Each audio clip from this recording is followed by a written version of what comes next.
Assalamualaikum warahmatullahi wabarakatuh. Kembali lagi bersama kami kelompok 1 di mata kuliah Geologi dan Geomorfologi Indonesia.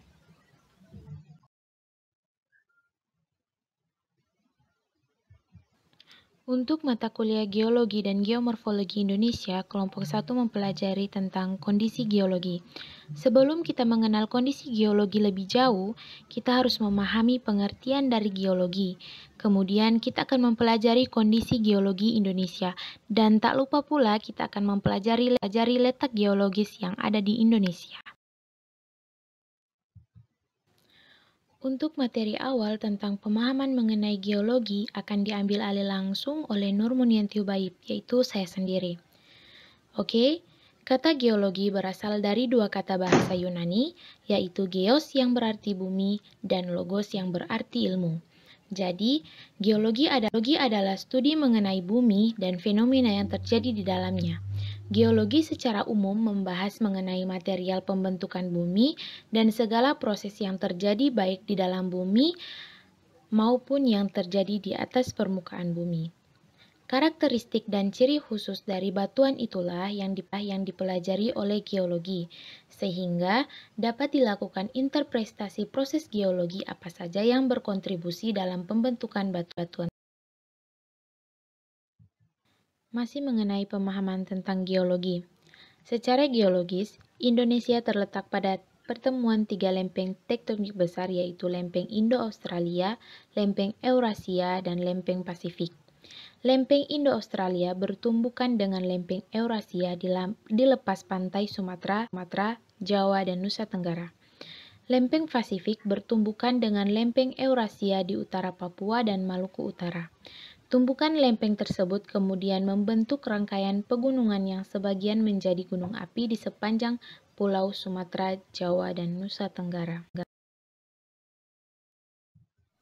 Baik, di sini saya akan melanjutkan pemaparan materi yang telah dipaparkan oleh Saudari Eni sebelumnya.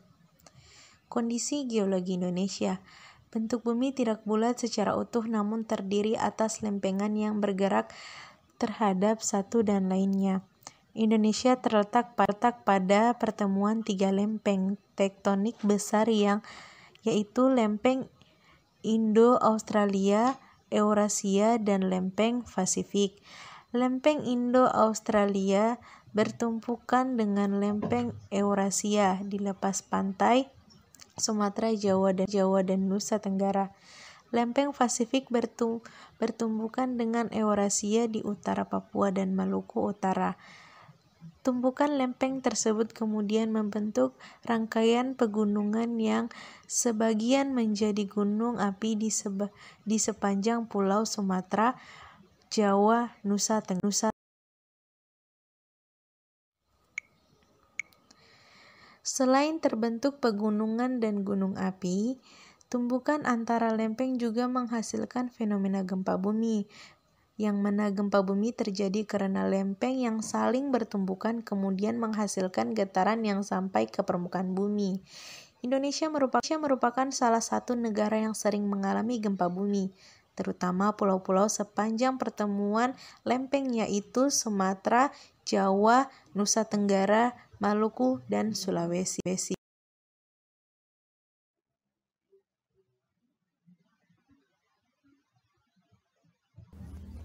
Baiklah, saya Rahmiati Muhammad akan melanjutkan materi yang telah dibacakan oleh Vidya Hidayah Alainjong. Gempa yang terjadi dapat dibedakan menjadi dua, yaitu ada gempa tektonik dan juga ada gempa vulkanik. Nah, gempa tektonik ini adalah gempa yang terjadi karena pergerakan lempeng tektonik. Dan untuk gempa vulkanik adalah gempa yang terjadi karena adanya aktivitas dari gunung berapi.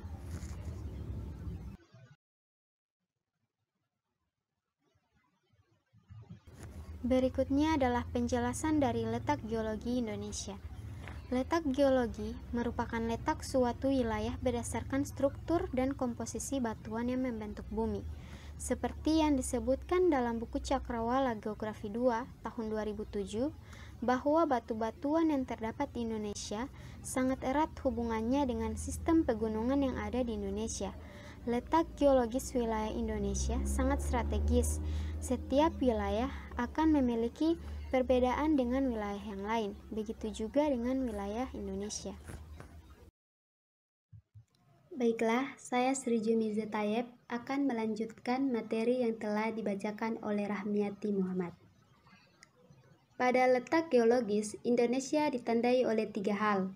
Yang pertama, Indonesia terletak pada 2 rangkaian pegunungan besar di dunia. Dan yang kedua, Indonesia terletak di antara 3 lempeng utama. Dan yang terakhir, Indonesia terletak di antara 3 dangkal besar. Berikutnya, penjelasan mengenai Indonesia terletak pada 2 rangkaian pegunungan besar dunia.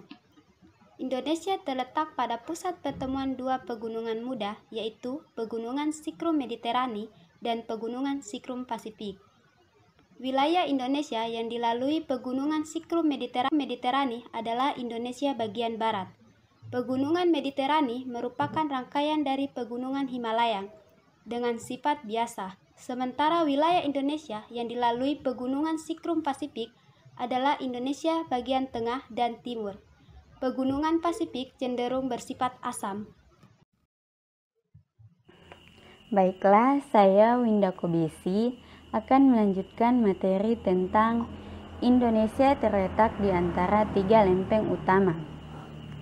Dikutip situs Kemendikbud, letak geologis Indonesia juga terletak di antara 3 lempeng utama di dunia, yaitu lempeng Australia, lempeng Eurasia, dan lempeng Pasifik.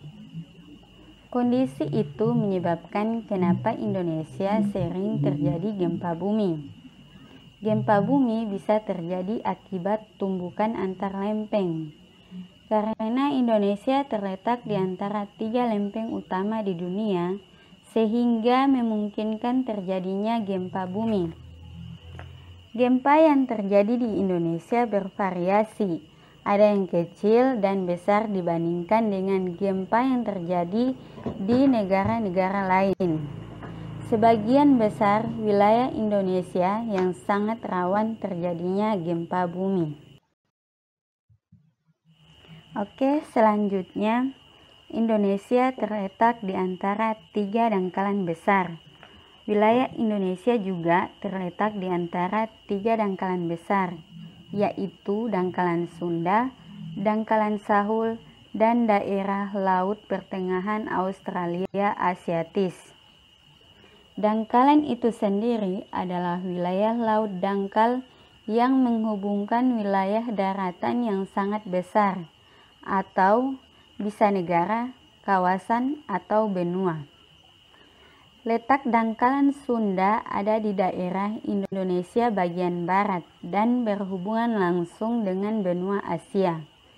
Dangkalan Sunda mencakup wilayah semenanjung Malaysia, Sumatera, Jawa, Madura, atau Bali.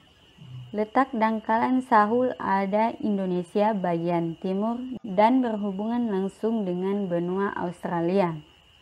Wilayah yang mencakupi Dangkalan Sahul sangat luas, yang membentang bagian utara Papua hingga bagian utara benua Australia. Itulah pemaparan materi dari kami kelompok 1 tentang kondisi geologi Indonesia. Jika ada pertanyaan, langsung saja di kolom komentar. Jangan lupa cantumkan nama beserta NIM. Terima kasih atas perhatiannya. Saya perwakilan dari kelompok 1 mengucapkan banyak-banyak terima kasih. Wallahu muwaffiq ila aqwamit thoriq. Wassalamualaikum warahmatullahi wabarakatuh.